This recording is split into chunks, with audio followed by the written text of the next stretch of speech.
The Houston Astros love to treat us the same way that Detective Dignam treats the FBI in The Departed. Feed 'em bleep, keep 'em in the dock. So I thought it's time to start a new Astros segment as we try to figure out who's healthy, who isn't, entirely based off of what the Astros tell us. This segment is called Astros ER. If I expose exactly what's wrong with it, which will hurt him and hurt us. You don't really know how he hurt it. Sometimes you wake up sore, hurting. You know, he's laughing a little bit more. And He wasn't crying, but he had tears inside. Brantley's doing fine. He said he's feeling better. It's not his throwing shoulder, so he should be fine. I'd like to think I have healing power, but I don't. This is a house of learned doctors. Here's the latest on Yordan Alvarez per Dana Brown this morning on the Astros flagship. Oblique injuries are tricky. It'll take 2 weeks to see how he's healing, then 1 week to see if he's doing baseball activities. That's 3 weeks right there. We don't want to rush or put a timeline on it. Let's add some more context to what Yordan's going through. You heard Dusty Baker coming into the segment saying he's a ways off. Dusty, before yesterday's game, said he doesn't know if Yordan had an MRI, and even if he did have an MRI, he can't share it due to HIPAA.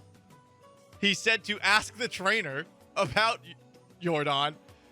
By the way, the Astros trainer, as always, not made available. I just want to see Chandler Rome's face every single time the Astros trainer isn't made available. We also heard from Dusty on Sunday that Yordan's return is still up in the air a little bit. Will take a week to get a feel for how long. But now, per Dana Brown, it's 2 to 3 weeks. My prognosis as a learned doctor, or from the house of a learned doctor, Yordan Alvarez is going to be out a month. 1 month. I know some of you guys are thinking to yourself, that's not good. Probably not great. They do have Texas to wrap up the month. 4-game series in Arlington. Might be a little tricky. Who else is injured on the Houston Astros? Oh, we have this from Lance McCullers. Still waiting to see what the results of that MRI that was announced he would get over the weekend. But Dana Brown said he's frustrated and that McCullers' most recent setback is similar to the forearm discomfort he felt in February. Paul Gallant's prognosis, McCullers is out for the year. And I don't want to go so far as to say, I don't know if he ever pitches for the Astros again, but we're getting there.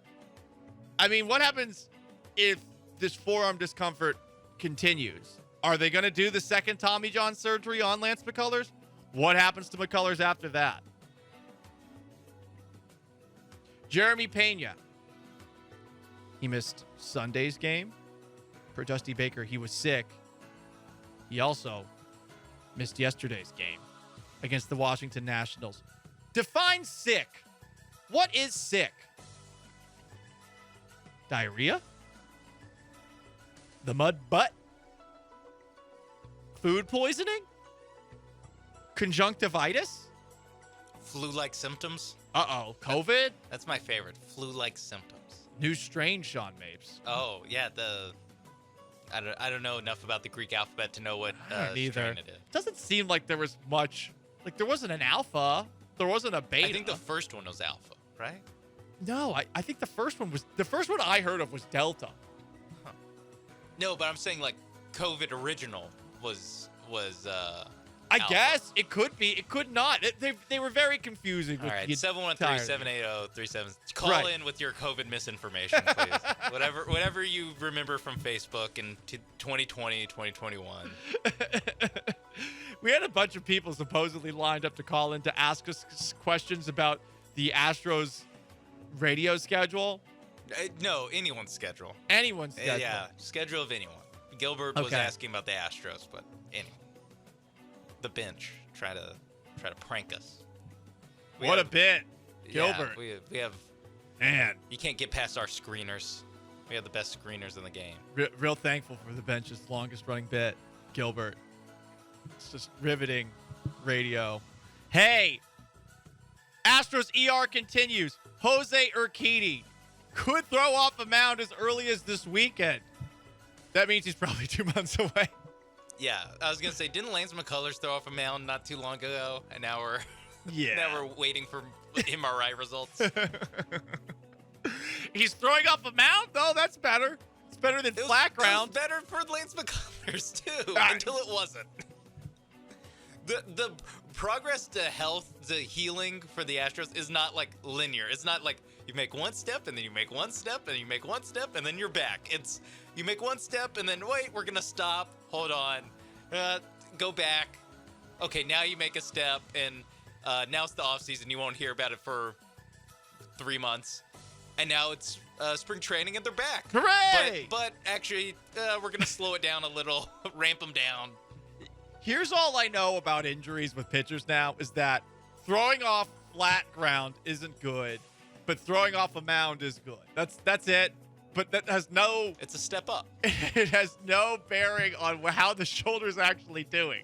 It's just, well, I guess he's throwing from elevated ground now. He's closer to pitching. How does throwing on flat ground versus throwing off of a mound affect your shoulder or forearm that much differently? Because I think it's like you're just like kind of, you're not going full speed, or you're not going full go when it's on the flat ground. Okay. When you're on the mound, because that is what you're building here. You're building to actually pitch on a mound at some point, unless you're Lance McCullers. And then when you're on the mound, you're closer to coming back. That checks out. I spaced out entirely while you said all of that, but sure, I think so. But I can hear that you're no longer talking, so now it is my turn to talk. I mean, that's where we're at whenever these guys talk about injuries. Ooh, bonus non-Astro injury. Let's play doctor here. PGA Commissioner Jay Monahan is, quote, recovering from a medical issue. Does that mean he has hemorrhoids? Like, it must be hemorrhoids. Yeah. Or like, I don't know, just maybe Tiger put something in his coffee or something at a meeting when the scorned PGA guys. Could be Mossad. I mean, an anti-Saudi they made enemies in high agency, places. Right? I don't know. It's like North Korea, where they would like spray people in the face with like mist at the airport. North Korea is really good at assassinating people. That's why the People's Republic is always on our good list. That's why we always send a gift to Kim Jong-un once a year. I don't want to end up getting poisoned at an airport or kidnapped, brought to North Korea, and shot at by anti-aircraft guns. It's you and Dennis Rodman, the right? two best friends of Kim Jong-un. Mm-hmm. Jay Monahan is recovering from a medical issue, so that means President Tyler Dennis will take over. I just wanted to play this audio by Tyler from Jimmy Dunn. So Jimmy Dunn is the guy that Jay Monahan credits for sealing the deal that led to the tour and Live Golf uniting. And there's been a lot of questions about like whether or not the Saudis were involved in September 11th. But I'm glad that someone like Jimmy Dunn is involved with the PGA, because somebody, even if they did just broker a deal with the Saudis, somebody needed to pull a Mark Wahlberg and say this. Do it. And if someone can find someone that unequivocally was involved with it, I'll kill him myself. You don't have to wait around. Jimmy Dunn, I mean, would you replace Jay Monahan with Jimmy Dunn, a PGA Tour commissioner who threatens to kill people who were involved in 9/11? That's who I want as my commissioner. Is his life going to be a new Gerard Butler movie? Like I'd watch. PGA Commish. He's behind enemy lines. He doesn't know who to trust. And he comes on, he gets handed a manila envelope, and oh my God, I had to kill someone with my bare hands. And he's the PGA commissioner.